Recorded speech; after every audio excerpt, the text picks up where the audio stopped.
posachedwa abatu kupasilani Pemphero limene lapempheredwa ku press conference ya lero imene akuchitisa DPP UTM komanso afford. Takhani pompo mumve Pemphero limeneli. Tina ni convention pompano sound inali perfect. Lero chachitika nchani poti mwina ndizisuro maybe your guess might be as good as mine.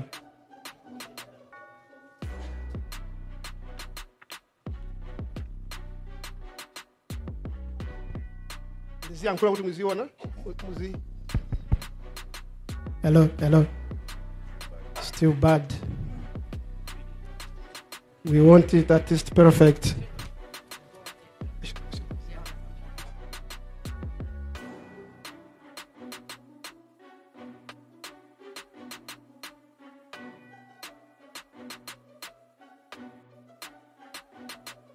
Alliance for Democracy to give us a word of prayer.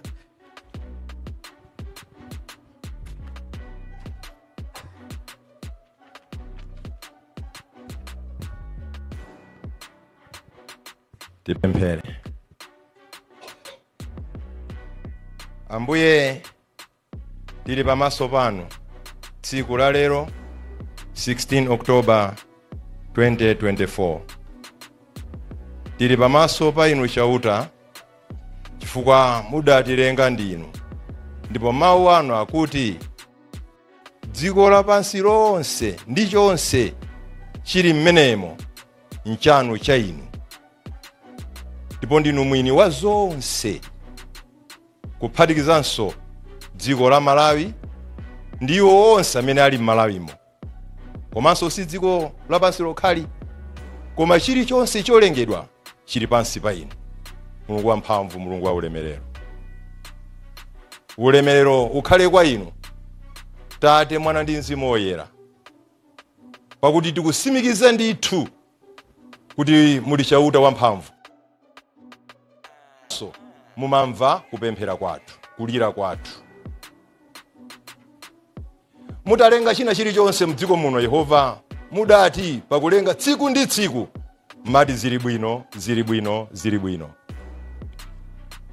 Kutanthauza kuti pachiyambipo china chilichonse chinali chabwino. Tikhulupirirenso chauta kuti angakhale Malawiyu mmene mamulenga Malawiyu chonse chinali bwino. Ndipo mafuniranso dziko la Malawi zabwino. Koma chauta ife tili muno komanso amalawi onse funso ndakuti kodi zabwino zija zawonongekera pati? Pakuti tikudziwa ndithu kuti zimene zinali m'malingaliro anu polenga dziko ili, potilenga tonsefe m'Malawi muno, si zimene zikuchitika pano izi.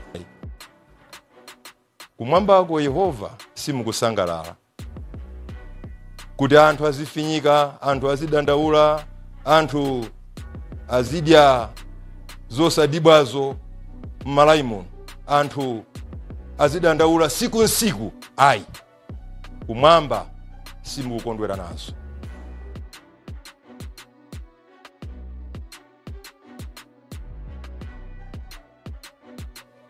Koma waononga izi ndani kuti zinthu zabwino zikhale zowawa, chikhale chipsinjo dziko lili lathu lomwe? Waononga izi ndani? Ambuye, funso ili ndoti inunso mukudziwa kuti m'Malawi momuno kuti anthu afinyike ndiye kuti ndi usogoleriwo. Dziko likakhala pansi pa usogoleri woyipa, anthu akhe amalira. Ndipo izi zili m'mawu anu. Kodi waononga izi ndani?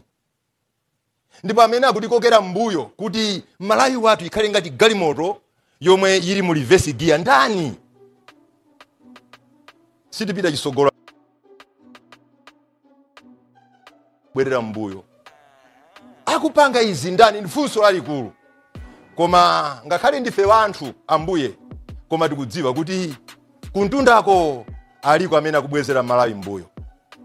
Ku Mexico aliko akubwezera Malawi mbuyo. Ku NRB ko aliko amene akubwezera Malawi mbuyo. Ma department amene amayenera athandize dziko akubwezera dziko ili mbuyo. Mpaka maplani awo onse amene kumwamba ko mukwadziwa awa ndi amene akubwezera Malawi mbuyo, ndi amene awika giya la reverse kuti Malawi azibwerera mbuyo chonchi, anthu azilira chonchi. Sono tikunena kuti chinthu sichingaonongeke nkuonongekerabe inu chauta mulipo. Ayi, tikukukhulupirirani. Kulira kwa anthu kudana ndi munthu wina aliyense ayi, akulira zenzeni. Ambuye tikukugwadirani kuzera mu press conference iyi. Timvereni. Ndipo ife tili muno tikulira mmalo mwa Malawi onse. Simungatume angelo, sikungabwereso Gabriel ayi kuti azatichosere zonyasazi ayi.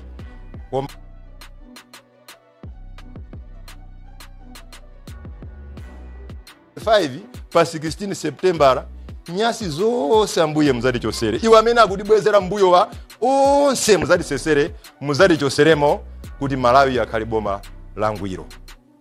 Izi tunena pano izi ena adana nazo zedi, koma akudana nchauta inuyo chifukwa ife tikulirira inuyo.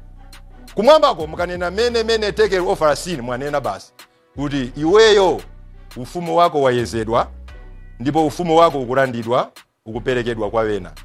Izi mukanena izizi palibeso wina amene angazi bwezere mbuyo kapena angakane. Charo ichi Yehova chiuta ntchithu muri kutipa kwene awa kutinangira awa bakubeneneka pachanya pa mkaka awa a Yehova fumunyanipa taveya chiuta. Ndipo tikulira nthena pa atalira mkupulika imwe tizamuona zgoro ili pa 2025 pa 16 September chifukwa muzamugwirisika ntchito wina Malawi kufumnyapo awa bakubeneneka pachanya pa mkaka awa. Yehova tipulikani nangani mutikwambira pano nthe kuyoyeskana kuchanya uko ifitiyo yenge pano pokererani kuchanya uko muzilandire muzigwirise ntchito muyankhe kaya wina adana nazo koma yankho lilipo kuzera ma conference iyi. Ambuye lidaliseni mudzi Yesu Kristu. Amen.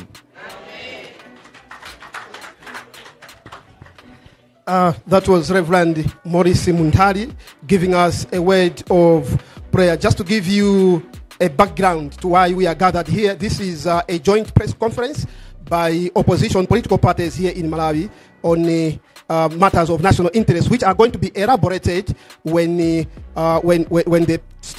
press statement is read out to us.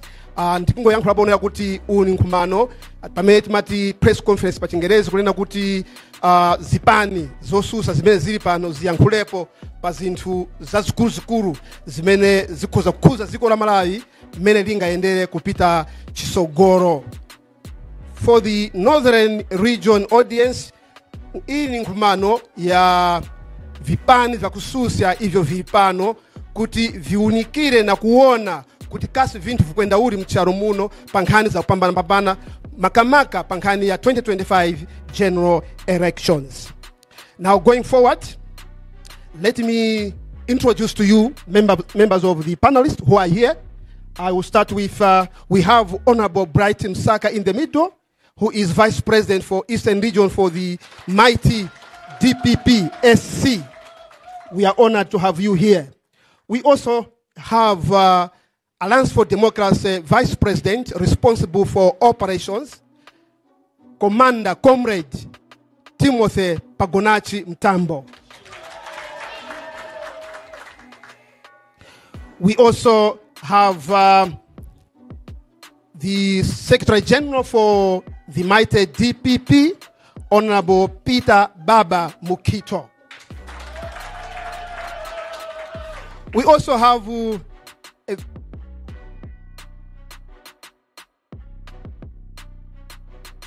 Secretary General for UTM, Honorable Patricia Kariati. Hilo ndi pemphero limene lapemphereredwa lero ku press conference ya UTM, UTF komanso afford. Mukhale pompo pakuti tikhale tikupasirani zinthu zambiri zimene komanso ma speech amene akuyankhulidwa ku press briefing imene.